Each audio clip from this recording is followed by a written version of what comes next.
So all I have left after this is shocks and electronics. Yeah.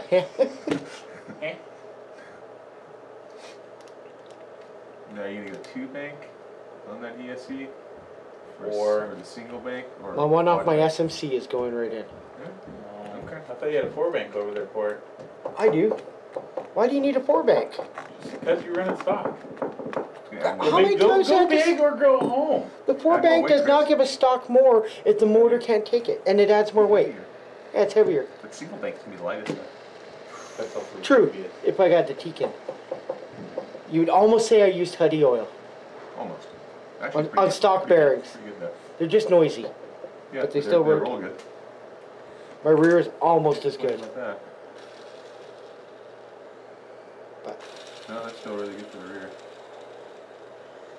Looks like one of your shafts are bent already. I don't know how they could be bent, but I noticed that when I turned it a little bit.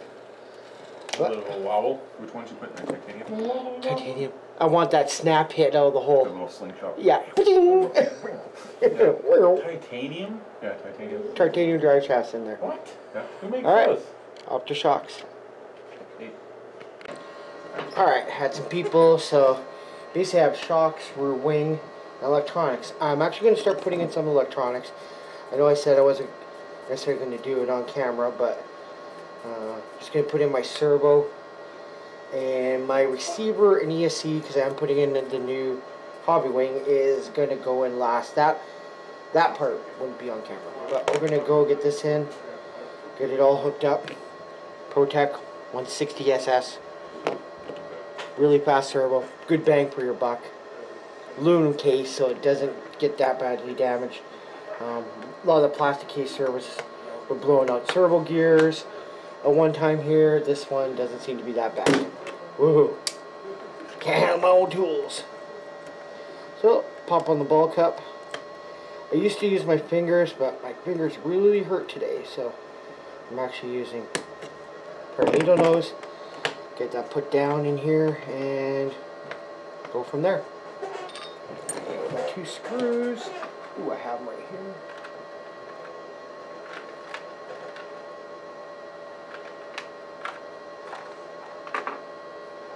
Alright.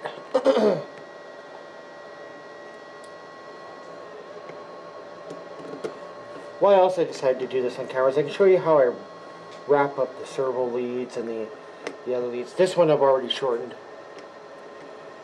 You can shorten them. Don't usually like to shorten the servos because they, you know, I might switch what vehicle they go into. And so I kind of got to that point.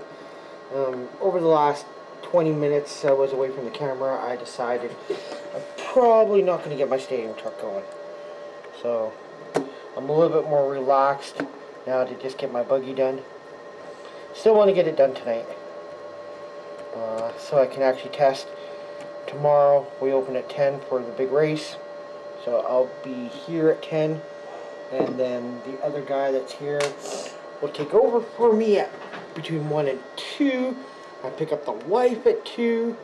Take her home. We got to go to the income tax office. And then I'm back here. After I drop the wife off at home. So. And I'm also going to clean out my motor here, possibly on camera too. So, kind of see the insides of a brushless motor. This one was the R1 V16. I can see it looks kind of dirty. So, basically, use like an Allen key or a wrench that has a long skinny center. You have your servo wire. Here I was doing it without even saying what I was doing. Really start it at the end, the inside, and just start turning it around. And that's how you shrink it up. Makes things look pretty. I'm so pretty. So get that done. Alright. That's pretty much been done. Servo's in. I'm going to... Should I do a motor? Or shocks? I can put on my rear wing. Probably going to just stick to my old ring. I had it cut out the way I like it. And it is a little cracked, but it should last the weekend. Probably next week I'll have a new one on. And then I start all over trimming, figuring out where I want to trim it. I do have a little bit extra rear bite on this car. I might trim it down, the back fin, just get a little bit more, a little less rear bite. I'm just going to put it on because it just makes the buggy look more complete.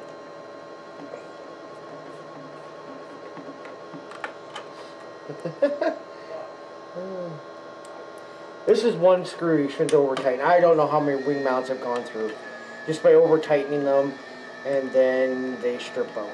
I put nuts on the back, all kinds of stuff. Alright. Pretty much done on the wing. Put this off to the side and start looking at shocks.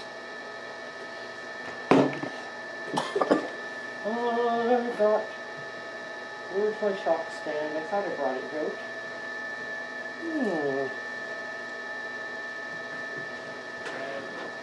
Oh, there she is. I got my garbage container here. Shock stand. I'll put this over here for now. Basically start tearing them apart. Just going to do a cleaning and a re-oiling. Not going to take them right apart this time. And you want to talk about carpet filaments? That's carpet fuzz. There's my rears. I still separate them out on the bench. Good thing to do, like I do with the front and rear bolts. Just so then I'm not thinking, okay, what shock bottoms go on the front? What shock bottoms go on the rear? Got my oils all pretty much ready. And what I do now is just try to clean off all the fuzz. That's another good thing what this is for. And if you can see, it's all dropping out. That or a blue shop towel works good. I try to get the majority off. I use electric clean or motor cleaner to clean off the rest. Just to get them kind of started, get some of this dust off. And then I'm actually going to grab a whole new shock towel when I do my shocks, because I don't want any of this dust going inside when I take out the bleeder screws. So these brushes become your life set. If you ever race on road like I did, you get a slightly stiffer bristled one. This one's a little bit light. You just 90% of your cleanings with a toothbrush or a paintbrush. Alright. Yeah, there's quite a bit of... look at that carpet fuzz. I have a feeling this shock is starting to leak with that amount of carpet fuzz. But I got some other O-rings I can put in, but like I said, I go to resell the car or rebuild the shocks, but let's see how much it hasn't really lost that much. Usually you can feel air.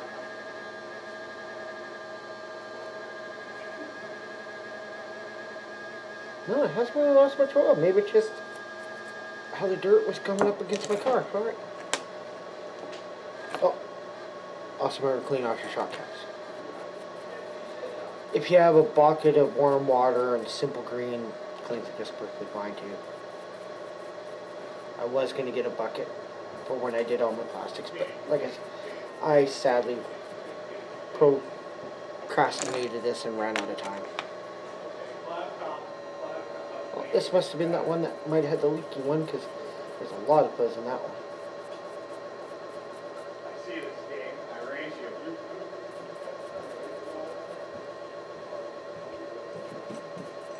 I heard it was faster or better. They backed up a 17-second lap or something. Yeah. And now I'm going to start messing with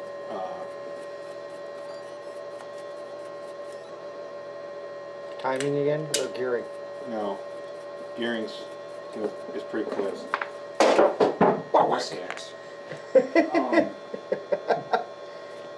No, start messing with throttle deadband. Oh. Or no, sorry, not deadband, but throttle frequency. Okay. I'm going to be playing with that a little bit this weekend too on my speed control. I turned my brake frequency to 1 and it helped a lot.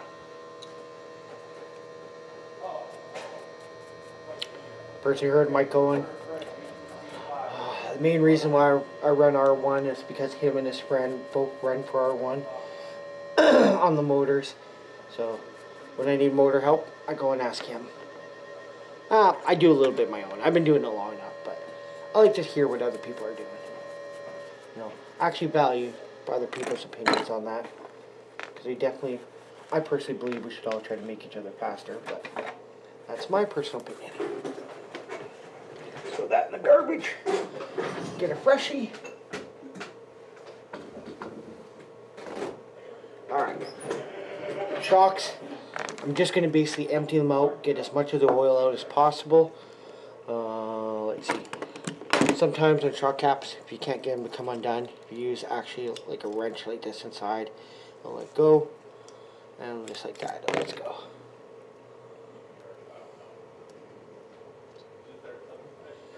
Actually, my shock oil looks really clean going into the junk bucket. Definitely looks cleaner. Didn't think it was to be that clean. I just let them sit upside down. Put the piston down. And real slowly almost all the time. I'm using the same oil, I just want to clean them up so then they don't air up too much. Here's a rear one. Oh, that one's dirty. Oh, that one was dirty. That one was really dirty. Really? Inside, I actually run the VRP pistons. Some people tell me on carpet, because we're on turf, they don't work as well. I haven't had trouble with them. Been running them since dirt time. Enjoyed them because I have it set so it rebounds quicker. So I find it allows my car to settle down and be ready to run when you do chicane quicker. Yeah, front ones are both pretty clean. And the last rear one. If you have enough muscle, you can actually turn it off. But now I got divots in my finger. A little divot. Okay. Yeah, both my rear ones are pretty dirty. Okay. It might have been a while since. Oh, I think it was. I think I rebuilt my front ones last time they started feeling weird. Alright. What I usually do next is actually, if I find the right wrench. That's the wrong one. Where did the 1.5 mil go? Oop.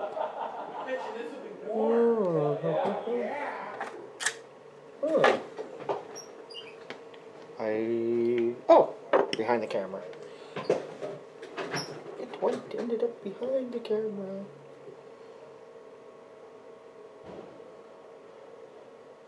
Okay, what I normally do is actually take out these screws now. I don't put them back in until I go to bleed them the final time, or when I go to bleed them. Aluminum shock caps, they have little washers on them.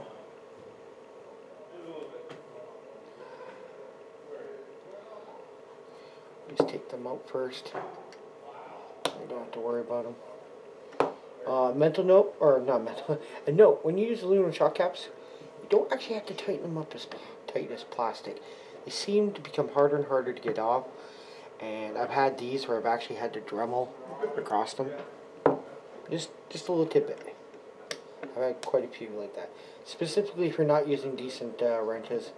I say I always use the MIPs, but every once in a while the end does start going dull, and you end up stripping the end, and then yeah, sometimes it cannot be a pretty sight. Usually just tight and a little bit, like not tight, just snug and a little bit, I'd say, but my snug might be different than everybody else's. And I'm just going to clean off the piston, try to get any of the extra black gunk that came on my rears.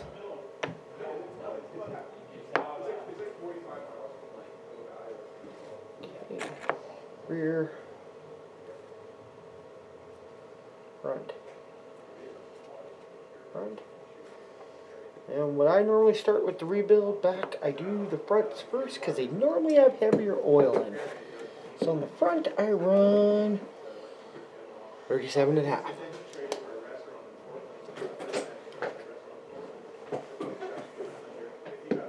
And the rear, I run 35 in my car. This bottle's almost empty, but right now, all I do is I fill it up almost to the brim. I cycle the shock a couple times, and then I put them on here so the air can go to the top.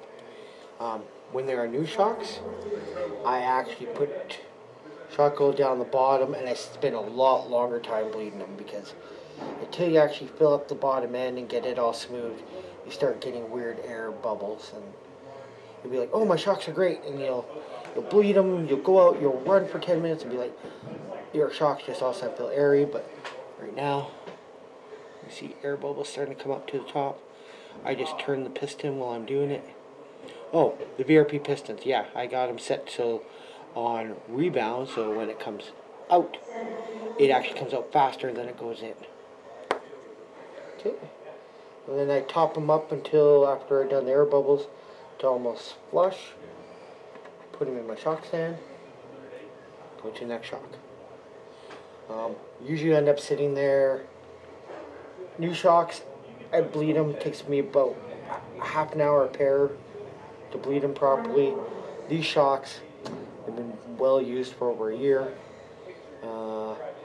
Probably by the time I get to the last rear shock, I'll be ready to start putting on the cap and bleeding those.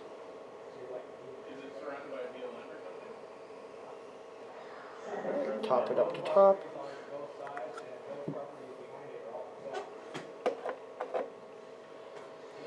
Then after this, I'll probably end up having to put on my gloves because I use the cleaner. Whoa, not 35, 37 weight. Ay, ay, ay. These ones should be good. I'll just keep it out in case I screw up and have to bleed them again. That one is a rear hit. Sure, it is out.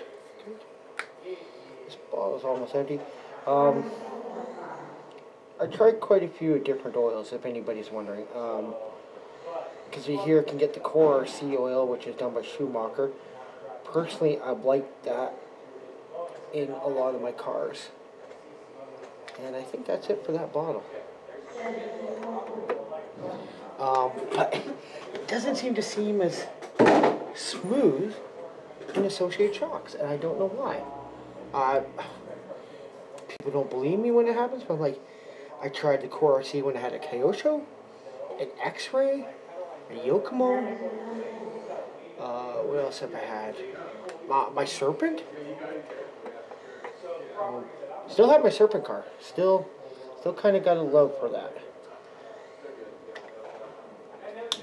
I grabbed 37.5. Glad I didn't squeeze. Whew.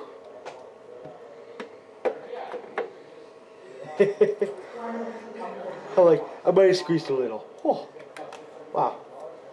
And I noticed I have a metal shield out from one of my bearings, probably sitting right there. So I may have a bearing blow part this weekend. Hopefully it doesn't, but okay. It helps if I take the blue thing out of this one. So I'll have to mentally note that. Or one good thing is have it in a notebook when you run. You know, if you notice something different, like a shock tower coming delaminated like it did, and you may forget about it, just write it down. I mean, I'm 43, almost 43. I have to start writing down everything I do. So, like, all the shocks just bleed in the same way. This one's pretty much at the top. And the last rear shock.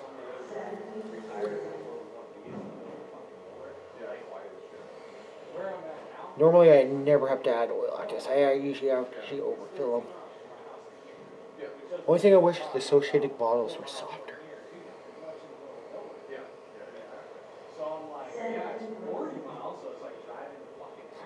Now, somebody might say, why don't you use something else? Well, we can't get Losi here at the hobby shop. I bought Mugen in the past. I bought Kyosho in the past. And it's just nice that we always have this in stock. Truthfully, that's it. And they seem to work in these shocks. Yeah, a little bit more.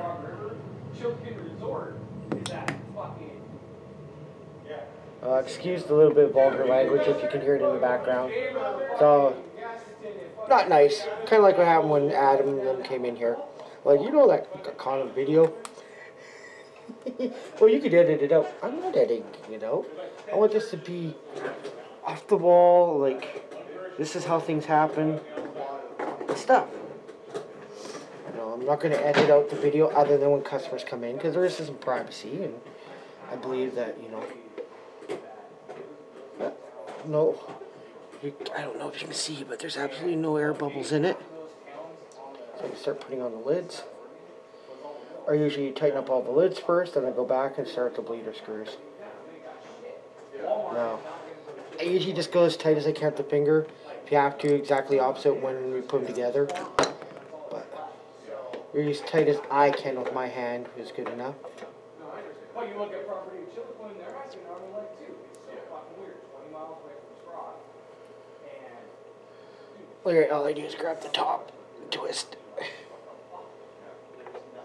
I haven't had a shock come undone with me by slowly working out, other than a traction shock maybe 8-10 years ago. I can't quite tell. I can't quite remember. Don't worry when we do this about getting excess oil around the shock. I clean it off. I mean, I've cleaned it off of everything from electronic parts cleaner, like it's in this red can. I've used Windex. I've used Nitro Clean. I've used Simple Green and water and a brush. Really, whatever you have there that is a degreaser in some respects will work. Alright, so I'm just going to wipe off my hands a bit and actually start bleeding. Now we start by just putting one of the screws on here, getting it ready, and literally it's fully extended. I would normally measure these shocks. I can tell you I have checked them every time I rebuilt them. They always stay the same. So at least I know they're even. And literally just push down the shock slowly. Air bubbles will start to come out. You've seen one come out. Then there's another one. And usually you get a little, if you fill it up right to the top, you get a little tidbit just flowing out the end. Keep it pressed down. Tighten the screw to just pass, snug. Let's sit here. You notice the shock's going back in, which means I actually still have to rebleed it once. Depends how you set them up. I've heard two different stories there, but I do it this way. So, do the same slow action for bleeding. One bubble. And just a little bit of oil just started to come out. I might turn on a light here. I don't know if you can quite see it. Oh, start the screw. It's going easy, going easy, going easy, going easy, going easy. It's starting to snug up a little bit. So I'll come back to actually, I bleed them a couple times. That would be the initial bleed. Usually once more. Then I test both fronts together. And then if they're very close to even, I'm good. If they're slightly off, sometimes I can bleed one out a little bit more. Or I've also had sometimes where I just take it off and restart again. So we'll clean up these shocks. Just a little bit. And then they're ready to go on the car. Oh, I need to put in the screw first. And then once I get shocks done, bled, springs on the car. Last little bit is the receiver, motor, and speed control. Again, like I said, I'm putting in that new speed control. I'll probably clean the motor on camera. And speed control, I'm probably going to be putting on some new wires. I did grab down my pink and blue wires, but I'm a little bit under time constraints tonight for how much I can get done. Can't let the wife beat me home. Be like, hey, where were you all day? Oh, I was working on my car. Get all the oil off my fingers. Go back to this one. Fully extended. Start off, undo the screw.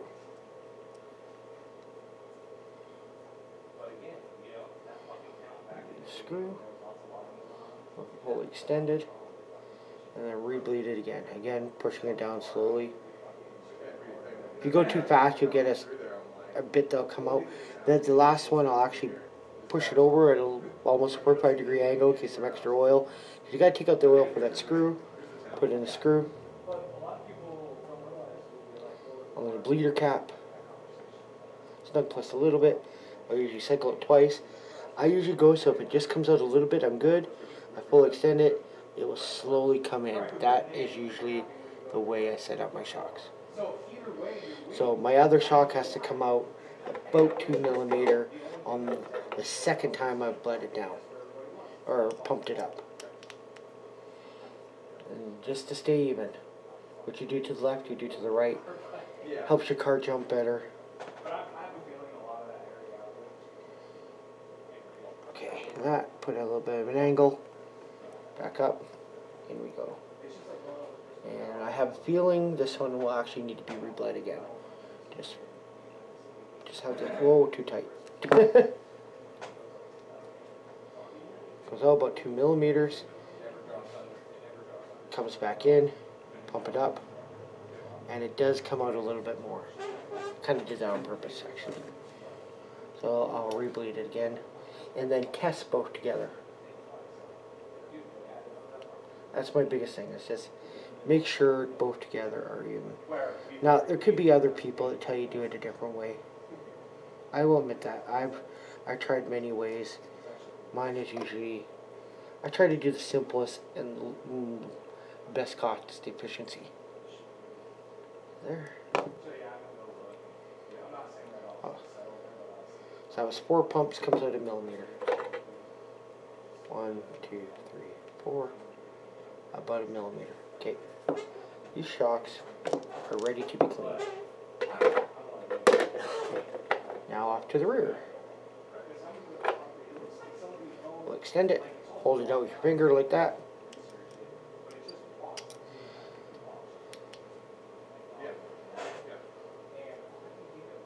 The rear is because there's more stroke. Usually more oil comes out than the front. So push it down straight. Always get more the second time you bleed them. Go to 45. A little bit extra come out. Usually the heavier the shock goes, the less chance of any coming out is. Tighten it back up. Finger tight plus a bit. 1, 2, 3, 4. Just over a millimeter. Next one.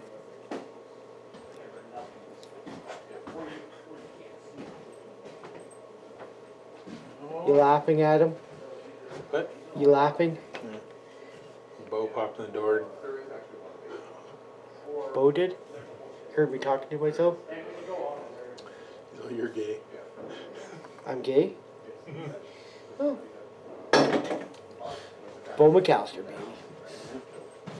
I'm like, you know Chris is on camera, right? I don't know. Oh. It's gonna be one interesting video. Yeah, there's been a few swears.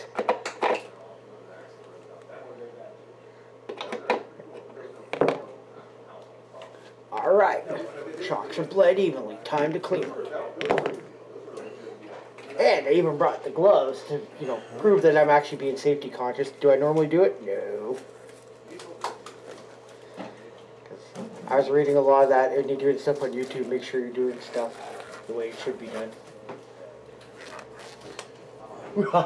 Time for an enema. I have to like just blank out all the audio and edit it as it's going and talk like. No, I'm not going to do that. That takes too much time.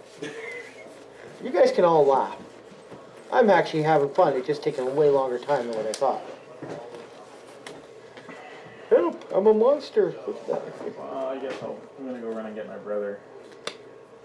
Is there other stuff that needs to be helped done? Not really. I'm gonna have him help me finish that track. Okay. I'm gonna try that 29.78. Matt was trying to do 29.75 or 27.75. Why? I don't know. Cleaned. Yeah, right. Mm-hmm.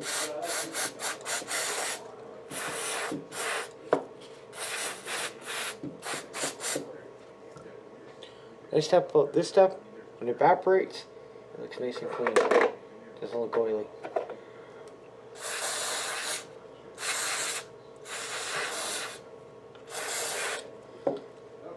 Carpet flares off.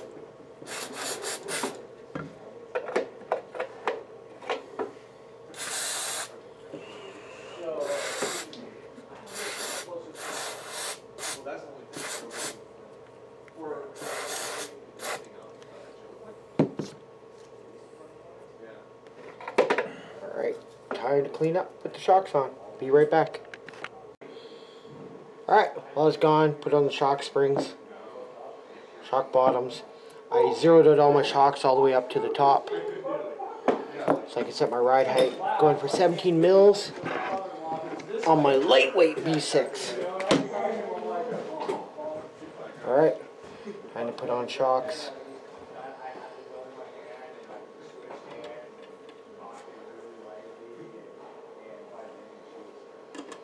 I always put my bleeder caps to the outside. Some people put them to the inside. I can't tell you what's right or wrong. The B6 manual, I believe, said put them to the inside. And I've never done that, so I've been afraid to do it. So put on shocks. Again, after this, I'm going to clean the motor. And then figure out where I'm going to put my speed control. Wire it up. Gotta shorten the wires. I'm not going to put on any different wire. It's got 14 gauge.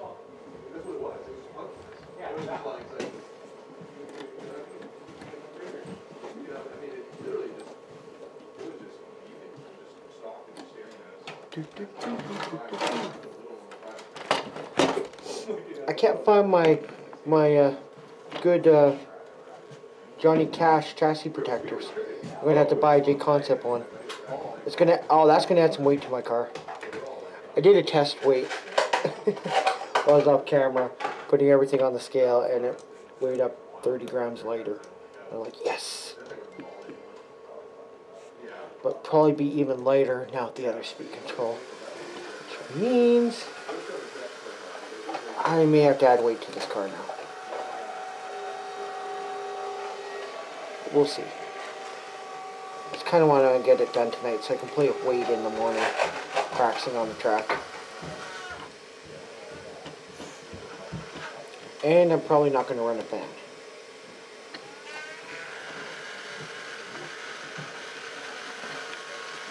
It's going to be cool 52, I think, on Saturday. The motor should be able to stay cool. If it doesn't, an extra 15 grams to the car. And if I do weigh super light, I got new batteries that take up that extra weight. Newer. And then I could give my 300 cycle batteries a break.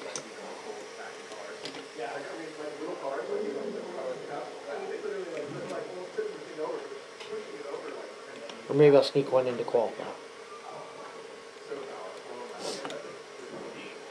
Also have some new batteries sitting in my container.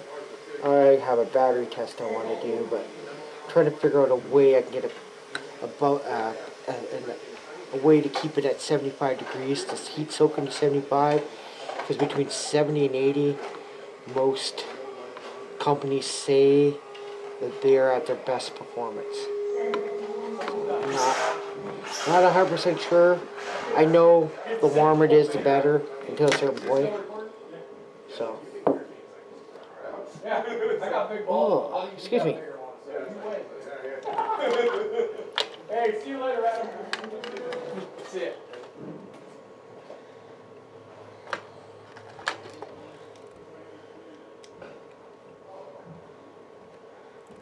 Alright, get these front shocks completely on.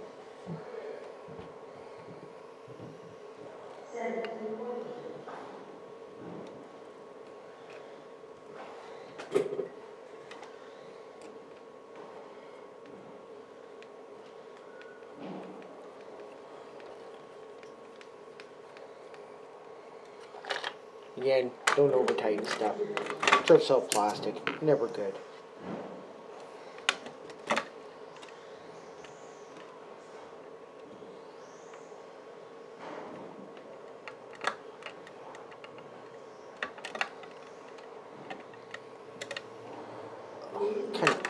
again. Oh, yeah, I need to take a quick little break. So I'm trying to rush this out. It's looking pretty. It's kind of weird how I'm saying pretty.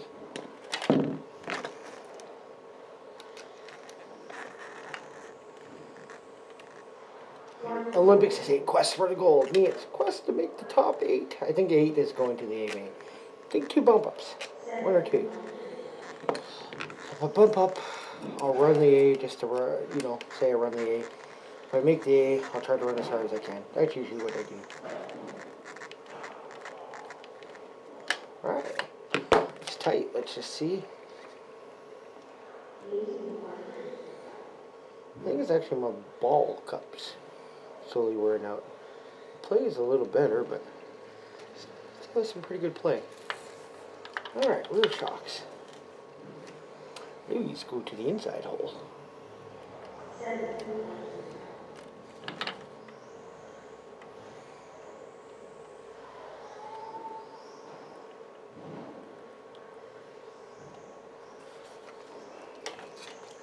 Actually, I'm going to do this. My wrists are starting to hurt. Some people say it's starting a carpal tunnel or something.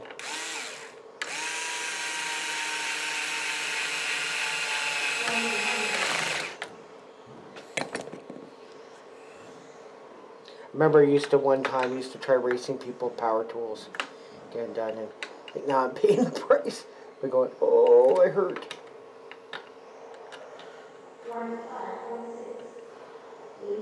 Right here in some of the laps round off out there on the new track.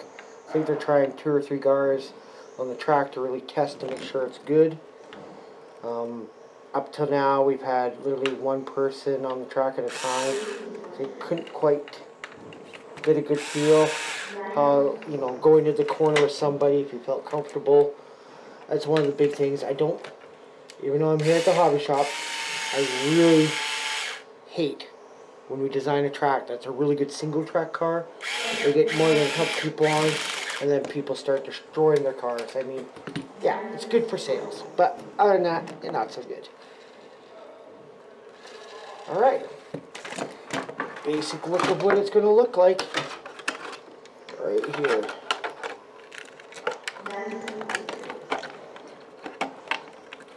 If I can actually get on my body. Oh, I guess my thing's basic look. Couldn't quite put Poor Boy Raceway and hobbies on here. This was actually done my own vinyl cutter, and a friend came down from West Virginia and said, hey, I'll design you some stickers, and did it. I've owned it for 2 years and still haven't got this far.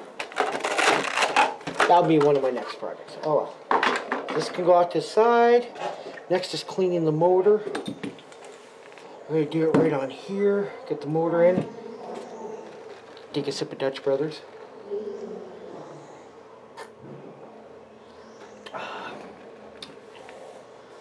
Keep the caffeine flowing. Take out you see, my motor is pretty dirty. This, I definitely put on my honey oil. So I'm taking out the 2 motor screws that hold it on the motor plate. So I'm at that point. And this basically becomes a tear down. The only problem is I actually put in right there, these screws are the Bantam aluminum screws. Got to be very careful with them because in the past I've actually busted them. So they're literally just past finger tight. So pull these out.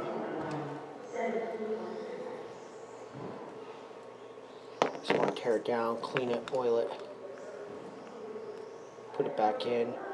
When I normally test, which I will do, and then you can start to tear it down. When you tear it down, if you have a piece of shop towel, whatever, just lay it out as it comes apart. And that's the best way to know that you did it right. Technically, this should all just come apart. It's been a while. Sometimes oh, there it goes. Just had to pop it down. Alright. So there is the sensor board off. I got Teflon shims inside. Literally, I want to pull this all apart exactly as it sits here. That's the biggest thing. Oh. Okay, there's some Teflon shims in this side. So let's it all out. Oh, okay. That looks like it. One shim on each side. That was it. I'm gonna make sure. I actually can't remember. So there it is. Lift up the camera here. Motor. All apart. Everything separated there. As in how it came apart. Makes it a little bit easier for putting it back together. I do have a motor analyzer.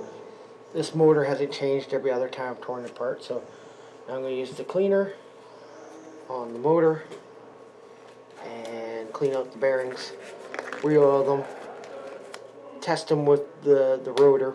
If they feel good, start putting her all back together. Haven't changed the timing. The timing has not been changed, so I should be good with the sensors.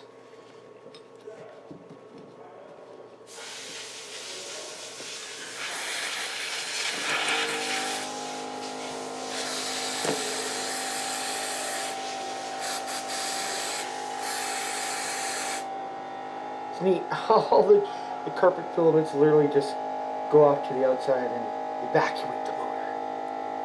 Rotor next. Oh, then that happens. Just getting all the dirt off of it. Ooh, gotta remember, it's a magnet. Things will rush towards it.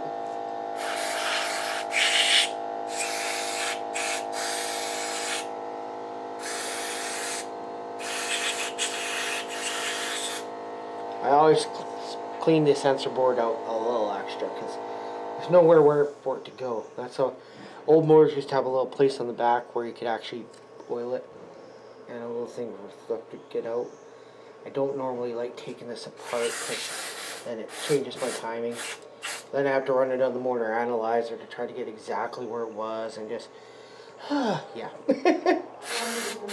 This is the part that sometimes you have to take a toothbrush or a little pick at because all the stuff ends up in all this little wire all the way around. It just can become a hassle. There is gunk all around this motor.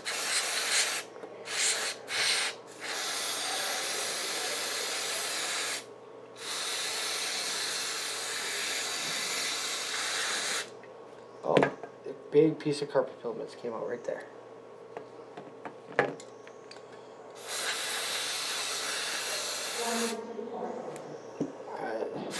This is the part that you use like a half a can of cleaner to gain 1/10 of a second of life.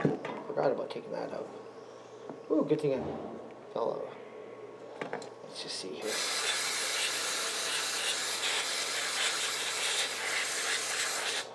Alright. That was cold on this hand. I'll just take a close look.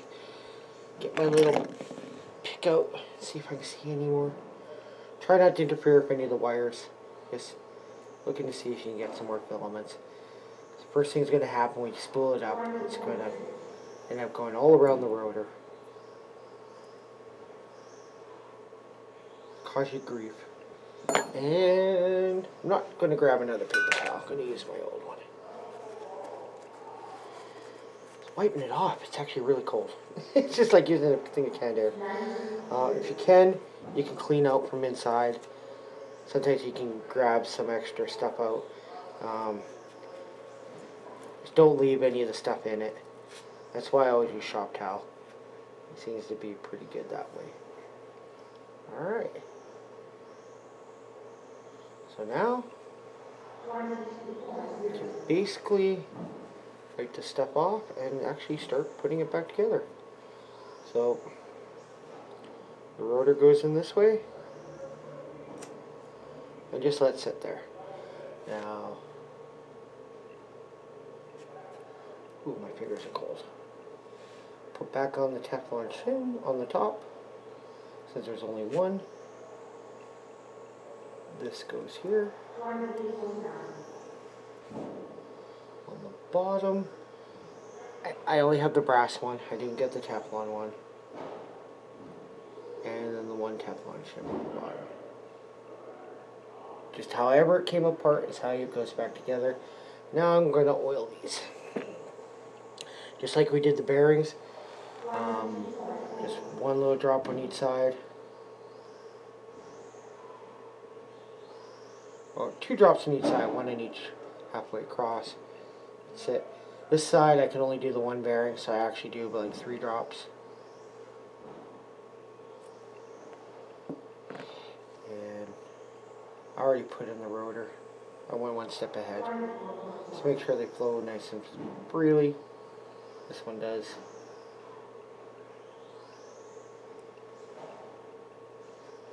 Put on, try to line up where the 3 holes go through.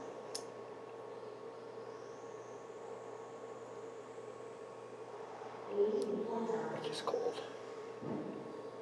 I actually start by putting back in my big screws so I kind of lined up.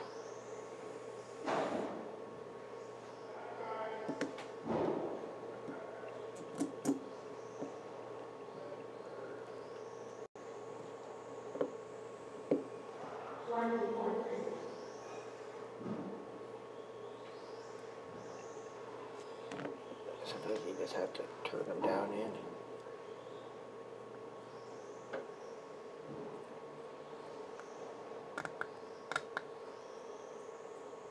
Try to put the other ones in. Because one will help the other one go in. Alright, that one there should pretty much push in. Oh, there it goes. Simple as that. Okay. Shim's still on. Bearing oiled. Everything in there. Literally goes on. Try to line it up the way it was. And it should almost snap over top the can. Sometimes I've had to actually push down the rotor like I just did there. I should try to come up to match it. Just like that, and it literally snapped into place. All motors are different though. Truthfully, all motors can be different. I actually rebuilt one of my first ever fixed timing Reedies last week. For one of our local drivers in Novice. Never had one apart. He was all worried. I'm like, then he goes, well, how do you know which way to go? I go, I don't. I just remember how I tore it apart. He goes and tries it, comes back in, like, thank you for rebuilding it. It's like 20% faster. I'm like, man, his barriers are all grimy because he kept putting oil on but not actually cleaning it out. So we all know from the carpet filaments that, yeah, you got to rebuild your motor every once in a while. Clean it out, at least the bearings. I'm lucky sometimes if I get it rebuilt once every month. But I don't practice too much on my car. Okay, so they're literally just past finger tight. Make sure magnets all seem good. Only way to truly know is put it in your car, but I'm not at that point right now. So I'm actually going to put another little dab of oil on it, on that bearing. Put this away. Going to put the car in there, set the gear mesh, and get the rest of my electronics in. And next thing you'll see on here is actually my finished project. Alright, she's done. She right now weighs 1 gram over minimum weight. I still have to set the camber, ride height, and stuff here. But the buggy is all together. So I'm at 1,500.2 grams. So I'm 1.2 grams over, which allow for some tire wear. I was trying to add weight. I realized I forgot to put on chassis protector. Put on a new J Concept. Right now, I do have a battery that's slightly heavier that has less cycles on, and then another one's a little bit more heavier. There's actually 5 mil bullets. I can also put that on. Excuse me, I'm burping.